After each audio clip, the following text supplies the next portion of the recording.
Hi, my name is Tracy Pepe. Thanks very much for joining me on my YouTube channel. For those of you that are new, hit the bell and subscription. I know we are in the starting out phases of followers, but I'm hoping to share some of my information. I've been in the industry over 28 years and I made a lot of mistakes, and I'd like to help you prevent maybe some mistakes using essential oils or fragrance. So for those of you who are new, thanks very much. Now, recently we have had a lot of individuals call or actually pass by the store, reach out to me, and candle making as a home activity is on the rise. And so I get that. It's a fabulous concept and a really good idea. But I want to today talk to you about saving money in this endeavor and hobby. It came to my attention recently. I had a woman who had reached out to me, and she had ordered a whole bunch of essential oils online. They were coming in from China. She had no idea when they would be here, the regulatory compliance, the delivery. She was kind of shocked. And that made me think, why are you shocked?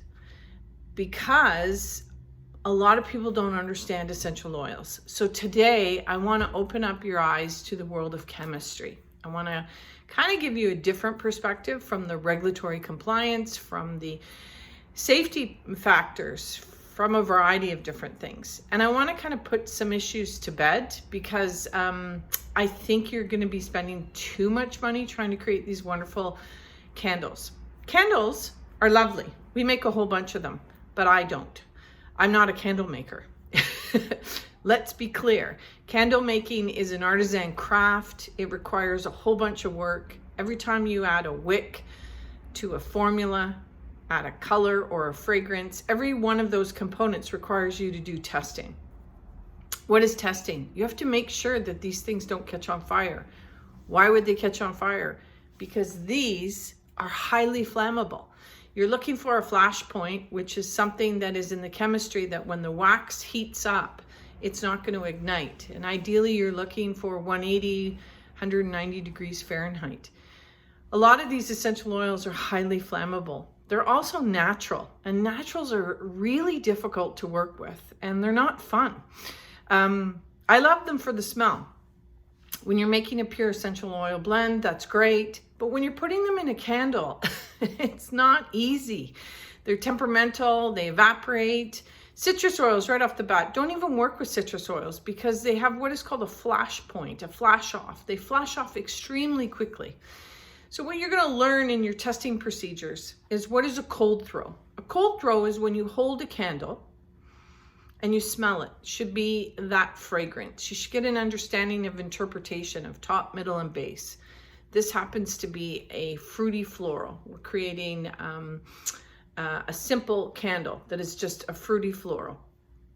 From there, you want to know how long and how well it burns. Does the wick catch on fire properly? Does it ignite? Does it crackle? Does it tool? Like when you burn it, do you get a pooling sensation? Does the wax completely burn? All of these things are part of making a candle. It's quality. And I am one of the big candle sticklers. In fact, I don't carry a lot of candles and I don't work with a lot of individuals because I really like candles. I also am the type of person that would spend $100 on a candle if it was the most amazing candle that you could find with the most amazing scent and the product quality is great. So all of the R&D testing that we do, I personally test everything and I make sure we hit the regulatory compliance or the burning, and we make sure that the safety is there, and we make sure that a consumer. Every vessel has to be tempered glass that you know that if it heats up, it's not going to break. All these things take into consideration. And I'm not here to teach you how to make candles, but what I am here to do is to make you think about before you go and buy a whole bunch of fragrances from overseas that you have no idea what they are, why they would take so long to make a candle. You should be kind of slowing this down and doing some steps. So the first part that I need you to understand when it comes to candles is there's many forms of wax. This is an all natural. This is a beeswax candle. This comes from a bee's hive. The cleaning process is quite intense. Beeswax has its own natural scent. It's usually a lightly scent, and it's something that a lot of them actually don't have any fragrance in them at all. So beeswax is very different, but it's a very manual process because the wax is very dirty and you have to clean it and boil it and put it through cheesecloths. And if Rose was here, she'd tell you her labor of love took over 6 months to perfect, to get it looking this pretty, because it's not this pretty when you get it. This is a soy-based candle that we made for a customer. It's a soy blend, and it's a vegetable and a mineral-based wax. Now, historically, candles are mineral-based, and they're the least expensive.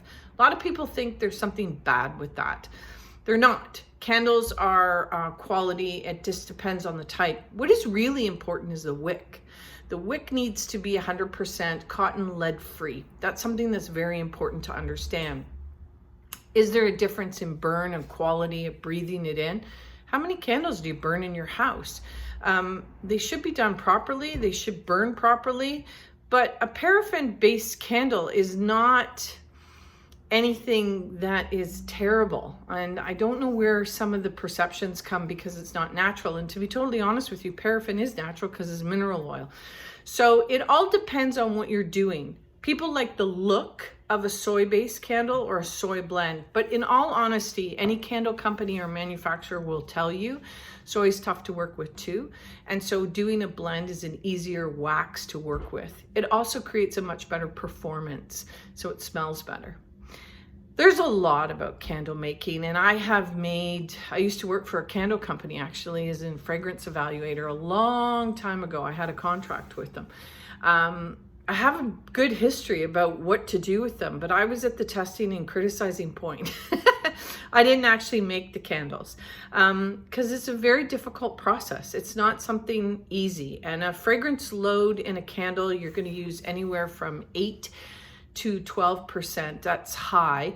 And your fragrance should have a really good strong throw. And that's the last part to this long-winded video. What is a warm throw? A warm throw is you should put in a candle of this size in a small powder room and burn it, close the door, and when you open it, you should be able to smell it.